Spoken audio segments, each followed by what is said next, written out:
Hello YouTube, welcome back to the Card Combo Show with me, Chocobilly, where I look at the weird and wonderful card combinations in the Final Fantasy TCG. And this week I'm going to be looking at the most generic cards possible, the generics.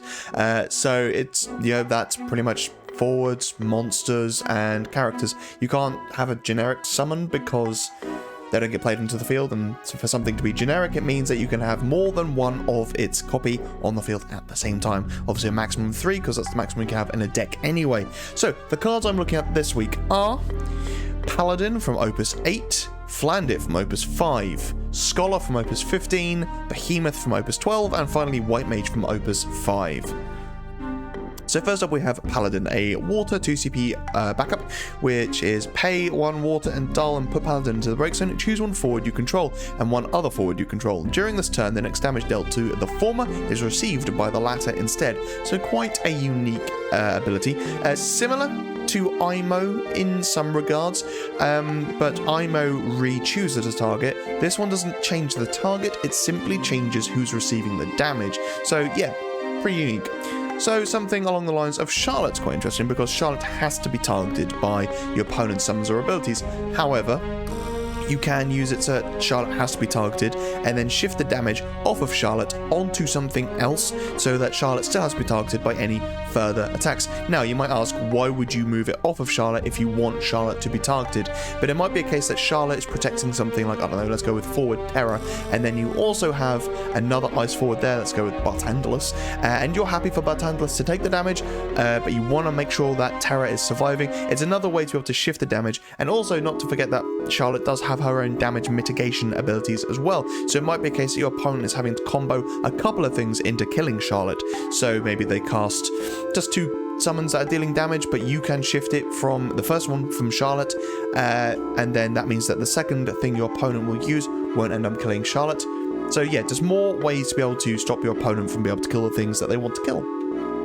C-Card. So C-Card obviously takes reduced damage and reduces the damage that all your Earth forwards take as well, but C-Card reduces the damage on herself a little bit more. So being able to use Paladin to shift damage which would be dealt to another Earth forward, or maybe just forward in general, onto C-Card so that the damage gets reduced by 2 rather than 1 is pretty decent. If you also run this alongside something like, say, Minwu, it means that Minwu would then potentially reduce the damage to a point where it becomes 0. So yeah, just another nice way to be able to make it so that C-Card is defending everything on your field.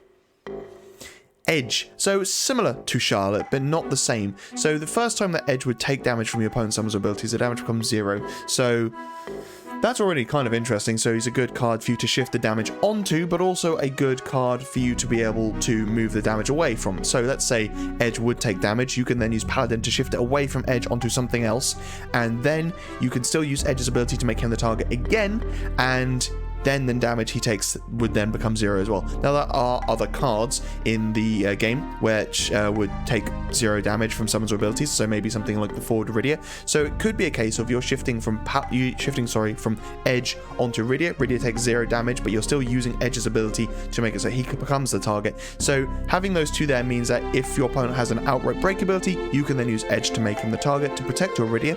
Or it might be a case that they're trying to deal damage, at which point you can shift away from Edge, so Edge still keeps his protection. There's loads of different ways that you can combo it. Now, obviously, I realise the example I'm giving here puts you in tricolour, but that's really nothing to think about these days. Tricolour is very easy to do. But yeah, it's just a nice way to be able to kind of keep Edge's protection online, and because his ability to be able to make him the target is a paid for ability. And I also realise that it doesn't really work with the example I just said, because Rydia is a Earth character and Edge only protects wind characters, wind forwards even. But you understand what I'm doing with this. Ultimately, it means that you can keep an element of Edge's protection whilst still making him the target, and be able to choose yourself where you want to put the damage. Shantoto. So, this works in 2 ways. So it might be a case if your opponent is dealing damage to another forward rather than Shantoto, you can then use Paladin to make it so that Shanti takes the damage and then flickers that damage around the board. Or it might be a case that your opponent is dealing damage to Shantoto, at which point you can then use Paladin to make it so that when the damage does get flickered around the board, it's dealt to the same forward twice. So let's say you've got 2 forwards of 8k and Shantoto's taken 8k damage.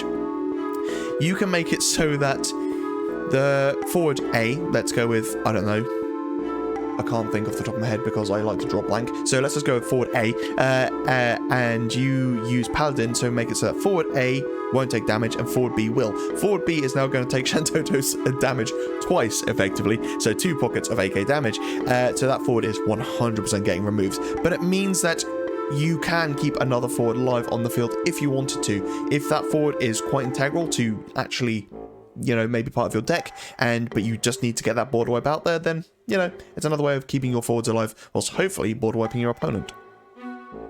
Susano, Lord of the Revel, a similar sort of thing again. So yeah, you play Susano onto the field, deal 9k to everything, but actually make it so that the same forward receives the same damage twice. Again, probably going to be removed, unless you have a forward that can take 18k damage. I mean, yeah, then again, you have forwards like Garland, which can receive no damage. So it might be a case of you've got Garland on the field, and then another forward that's going to die. You can then choose that forward that would die and make it so that Garland would receive the damage, but the damage becomes 0 anyway, so you get to keep both your forwards. Knight. So, similar sort of interaction to what I was just saying. Let's say you are party attacking with Knight, and if a forward forming a party with Knight is dealt damage, the damage becomes 0 instead. So obviously, if Knight and something else party attacks, your opponent has to deal the damage, or has to choose to deal the damage to Knight. At which point you can use Paladin, which is obviously ironic because Knights and Paladins are basically the same thing in Final Fantasy. You can choose or use Paladin to make it so that the damage Knight would receive is taken by the forward he's partying with, but the damage they would receive becomes 0. So actually you have a undamageable party, which is kind of funny. And finally, Minwu. Yeah, so as I mentioned alongside C card, just being able to reduce, or let's say you've got a forward of 9k and a forward of 8k, and your 8k forward is about to take 8k damage. You can use Paladin to shift it from that forward to the 9k forward, less than its health, so less than its power even, sorry. That means the damage gets reduced down to 0, so another nice way to be able to protect your forwards. And Cecil. Yeah, Cecil, I mean, this card is the Chase Legend of Opus 16. Holy crap, it's really good, but just making it so that your opponent has to target something, they have to pay the cost to even, otherwise it gets cancelled, and then you shift it from the forward they're trying to kill anyway to something else. So it means that they still have to target the thing they want to kill anyway, and yeah, it just sucks. Obviously your opponent can see that you have Paladin on the backup line, but firstly, they might forget you have it, and secondly, it forces them to still have to make that same decision. If they have to kill another forward before they can kill the forward they want to kill, they still got to go through the process, and if anything, it means that you get to keep your Paladin, so they're forcing themselves for you to have to use Paladin. Right, next up we have Flandit.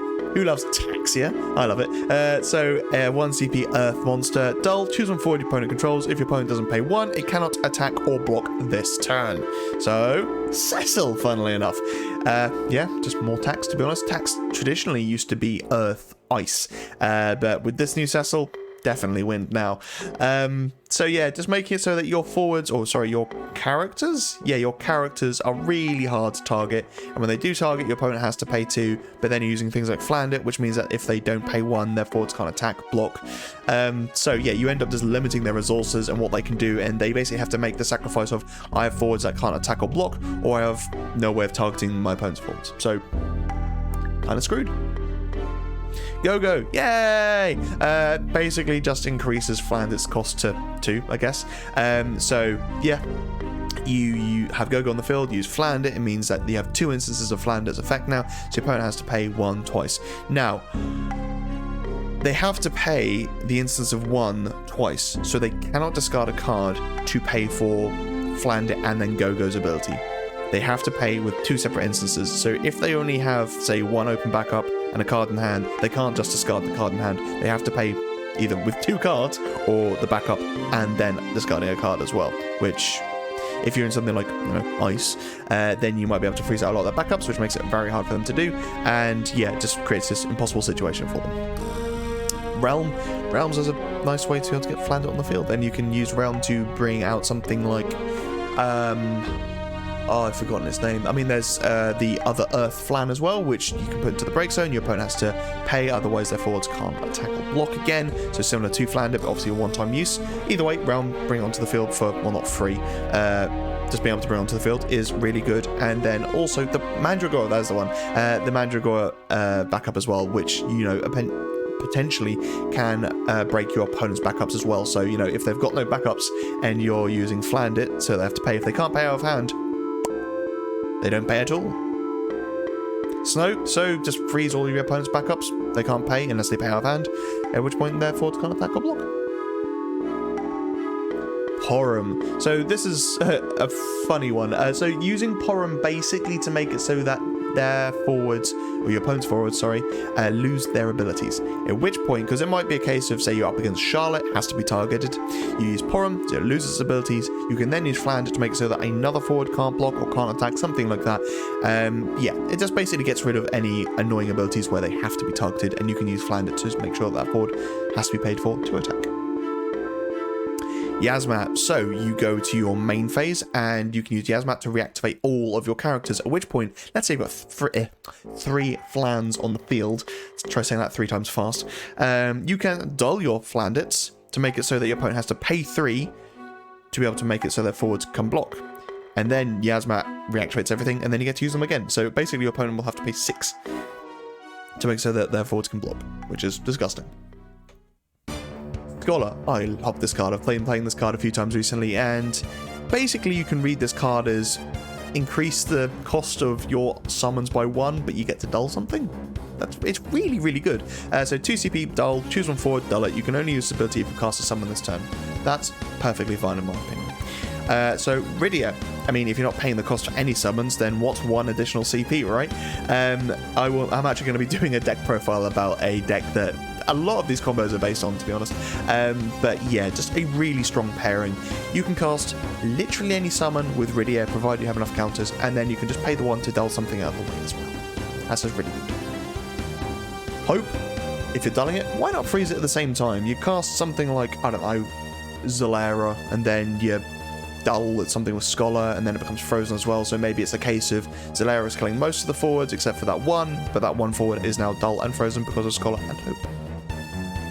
Yuna, so reducing the cost of your summons and then kind of increasing it using Scholar, but it means that as well as whatever you're using with your water summons, you're also getting a dull off as well, and that's just not too bad. You could, use Marshery as an alternative to Yuna as well, or just additional 2 to reduce the cost by 2. But I went with Yuna because generally forwards are a lot easier to kill, so Marshery and Yunalesca easier to kill, but Yuna is probably going to stick around a little bit longer, so yeah, just making it so that you can cast your summons for 1 CP less, so you've got that additional CP to be able to use Scholar alongside.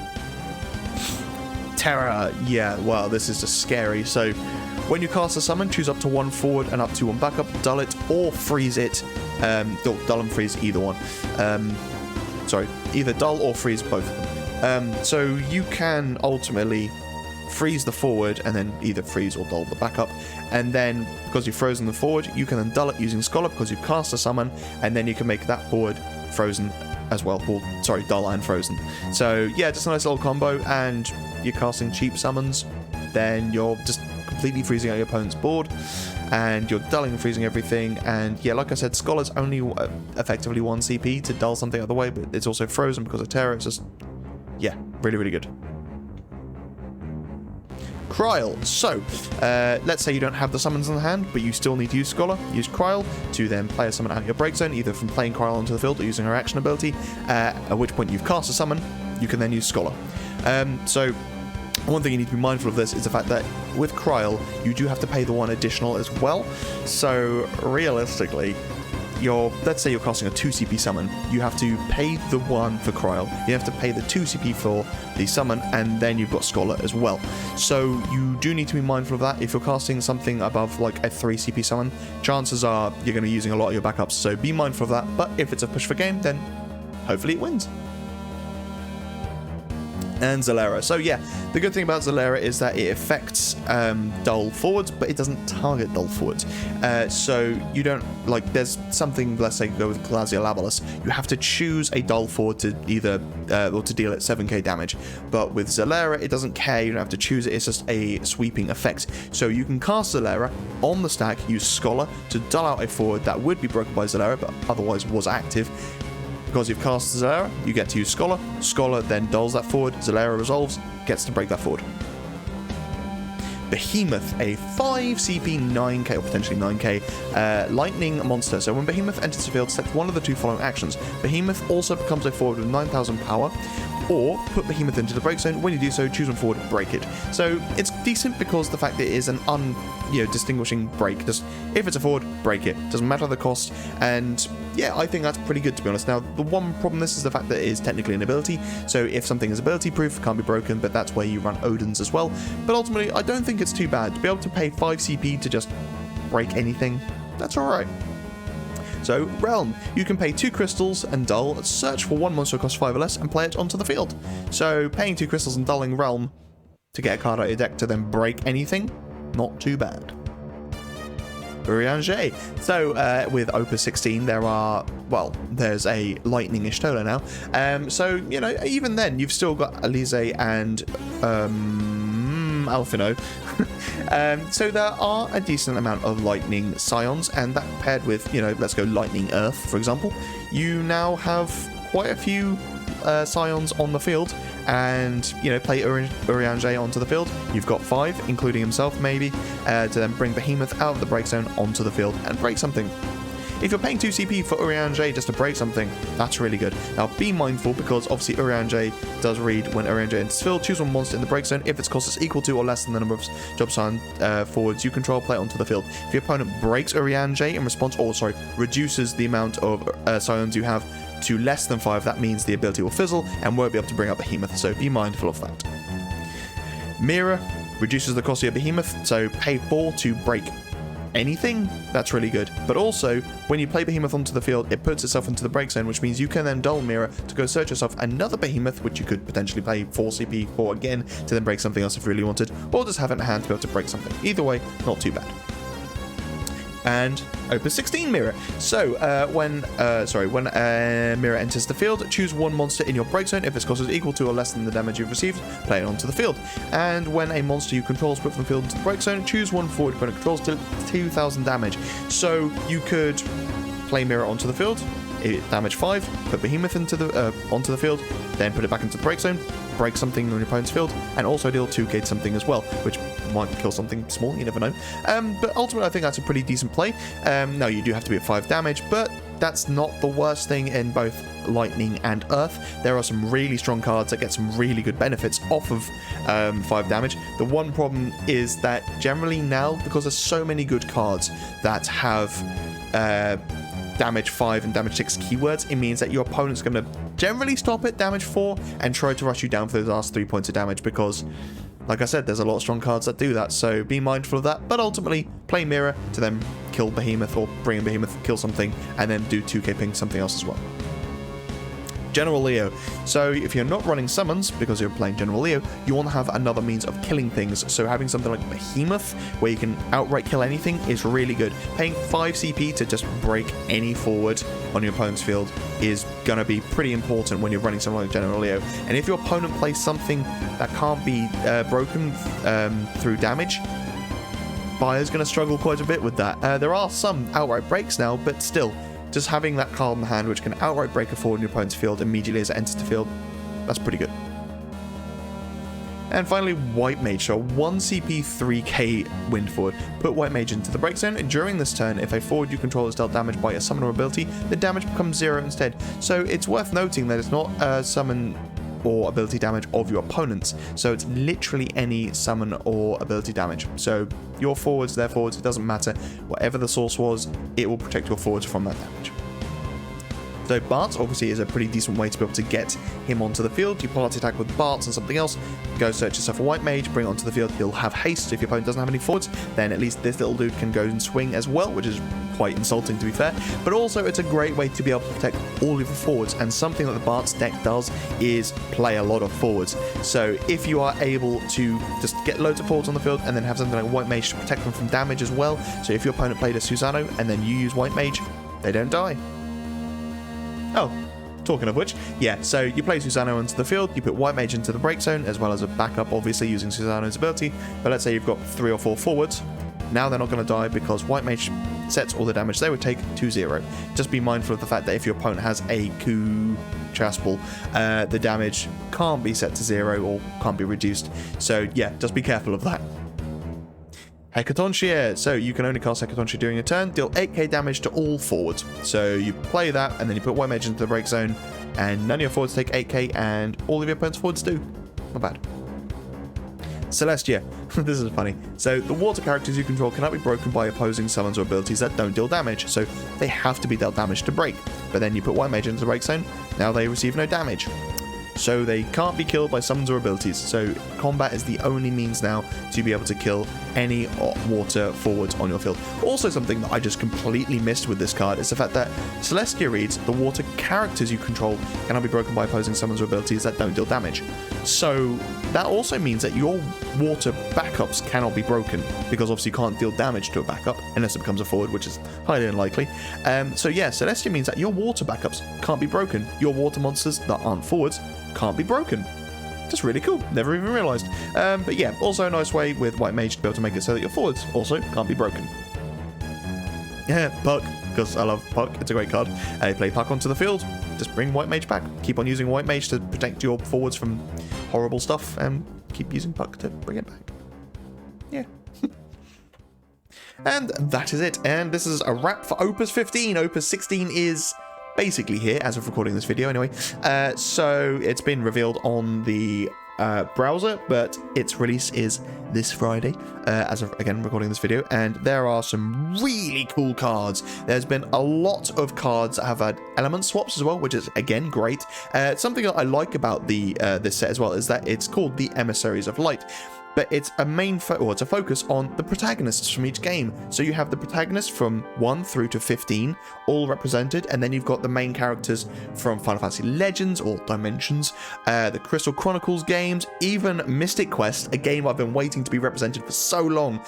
So for those of you that don't know, Mystic Quest was a Final Fantasy game on the SNES, or SNES, sorry, and it featured quite a different take on, well, I say a different take, it still had crystals and stuff, but its battle mechanics were slightly different, and it was a great game. I absolutely loved it.